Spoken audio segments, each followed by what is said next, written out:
Hello and good morning, Brian. How are you doing today? I'm doing great. How are you? Fantastic. I keep waiting for my name to show up somewhere in this book because I've done some awesome things too, dude. Oh, well, challenge accepted. I'll make it happen.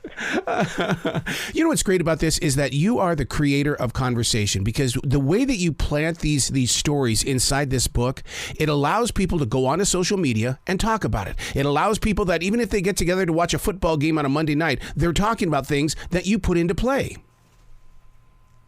I mean, it's a wonderful position to be in. Like I get to share information with other people. You know, like all day long, I'm finding out interesting things, or I'm finding out little things about how the world works, and I get to share those with people, and then they share them with other people. It's a nice chain to be a part of. I really do appreciate it. Johnny Depp is back in the news for Pirates of the Caribbean, and sure enough, pirates did not talk like a pirate. I did not, me hearty. Today is actually the day we're recording this, September 19th, Talk Like a Pirate Day. Wow. So yeah, pirates were from all over the world. So and they still are. So they didn't really talk like people talk like pirates. Like Johnny Depp, like he basically is imitating Keith Richards, right? Yeah. But pirates spoke in all kinds of languages and dialects, and what we call the pirate voice, the Avast Me Hearty and all that stuff, only dates back about 70 years. It comes from actor Robert Newton, who was in a bunch of popular pirate movies in the 1950s, mostly for Disney, like Treasure Island, Long John Silver, and Blackbeard the Pirate. And he just spoke in kind of his natural West Country English dialect, and he made it kind of sound more grizzled with kind of these folksy turns of phrase that he and the screenwriters invented, like scurvy dog and R, and replacing is and R with B, you know, kind of improperly conjugating things. So the pirate voice, it's all from the movies, unfortunately. Still fun to talk like one, though. How did you get into the idea of creating this? Because I'm a radio guy. This is the stuff that I went searching for during my early years of radio. I was scanning USA Today. I was all over the Encyclopedia Britannica. What were you doing? Oh yeah, that's what we do too.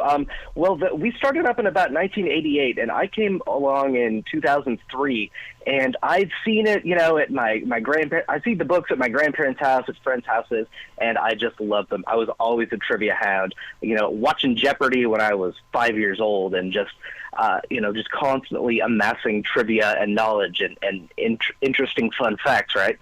So these came around basically to do that, because other people like myself were trivia hounds, and they love to collect information and share it with other people. And then we realized that, like, you know, there's a few minutes out of the day where everybody is kind of a captive audience, so to speak, when they're in the bathroom. And so just kind of a jokey, kind of amusing way to put it all together is a bathroom reader. You know, while you're sitting there doing nothing, you know, you might as well entertain yourself and learn a little something. But you know what? I've taken it to another level, because I've taken it to the essential job that I have, and I leave it in there, but I ask people, sign the book so that I know that who also read this book, because it's a treasure to me. That's a great idea. It's such a treasure to me. That's a great idea.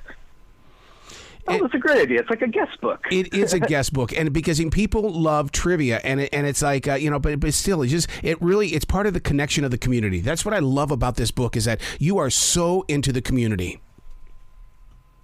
It's absolutely a privilege. We get letters from people, you know, sharing fun facts with us, or telling us about how they, you know, lit up a dinner party with their knowledge of something that they read in one of our books. It's really quite tickling, and it never gets old. And these are such conversation starters. Like, I love like we were talking about pirates. Like, I love the misconceptions, just those little bits of common knowledge that everybody knows and that are just not remotely true, and just kind of the way that information gets spread is interesting to me. And the fact that you know, there's something for everybody in here. There's history, there's geography, there's sports, there's science, there's movie, there's TV, there's music. Like, there's literally something for everybody in here. So you know, when you go in there and you find that bathroom reader guest book, like, there's something for you.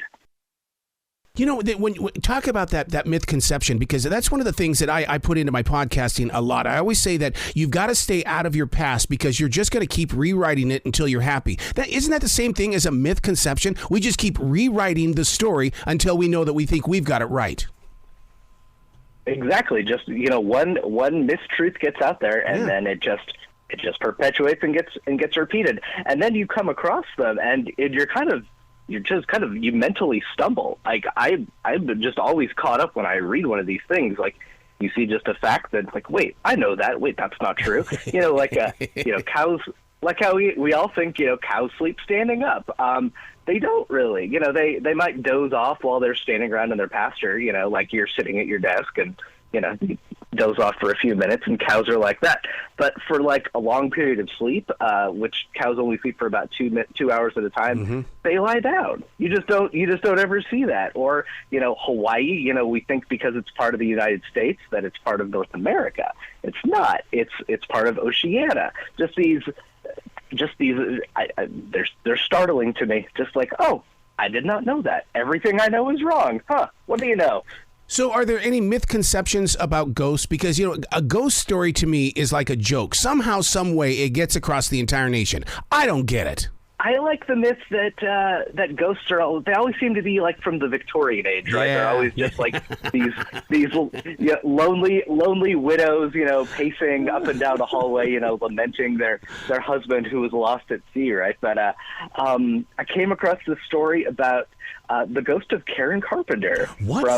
From Carpenters. Yes. Yeah. By the way, Carpenter. It's not the Carpenters. It's actually just Carpenters. Yep. But that's beside the point.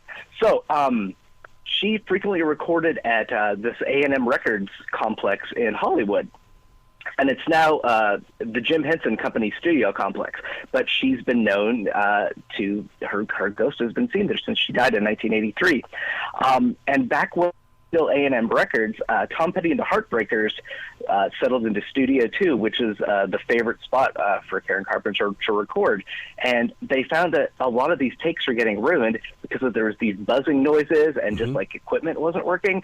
And a tech there was like, oh yeah, that's just the ghost of Karen Carpenter messing with you. And she's taking it out on you guys. So they're like, Tom Petty's like, well, what can I do to fix it, man? And they're like, oh, you just put a crystal over here inside this studio wall. That tends to make it go away. So they did, and then the recording was fine after that. And now now a woman who looks like Karen Carpenter is seen kind of haunting the dressing rooms of one of the studios at the Henson Company. So I just like the idea that there's like a 70s ghost there, and it's Karen freaking Carpenter. I love it. Well, I believe so much in ghosts, but it comes with a rule, though. The rule is that you can stay, but there can be no damage, and you cannot bring any pain to me, even through creativity. You can be my friend. I will listen to you. I will write about you. So that I would love to go sit in that room and just feel Karen Carpenter as she moves through my writing. Oh, yeah. Oh, yeah. And wouldn't you just love to be friends with a ghost? Like, yes. That's like the ultimate dinner party story. Oh, well, what have you been up to? Well, I made friends with a ghost. Oh, my and it's a famous person. Yeah, I'm friends with Karen Carpenter. It's pretty cool. I've been with her brother twice, and he is the most peaceful man I've ever shared, outside of you, of course. Man's a genius. What's this about the snooze alarm being 9 minutes long? Who rewrote the rules on that? Well, first of all, I think I came up with that one, while I, was hitting the snooze alarm one morning. I'm like, why is it 9 minutes? It's like, you would think it would be 10, right? Well, they wanted it to be, but the technicians, when they invented the first one, couldn't figure it out. In 1956, a General Electric invented the Telechron snooze alarm clock. And they wanted its feature to be a button you press, and it would give you 10 more minutes of sleep, and it would, delay your alarm. But it's all electronics now. We all use our phones. We all use our digital alarm clocks to where it's 9 minutes. Alexa, right? But back then it was all gears and stuff, and they couldn't get the gear teeth inside the clock machinery to line up correctly at 10 minutes. They could either go with 9 minutes and a few seconds, or 10.5 minutes, and they decided to err on the side of caution and go lower. So it was 9 minutes and like 2 seconds, and then it just that became the idea that that's how long a snooze is. It's 9 minutes. It's not 10. It's 9. Wow, Brian, you got to come back to this show anytime in the future. 10 minutes with you is never enough time. Well, thank you. I love your show. I love being on with you. It's always great to be here. Well, you be brilliant today, okay? And keep those conversations going. You too. Thank you so much.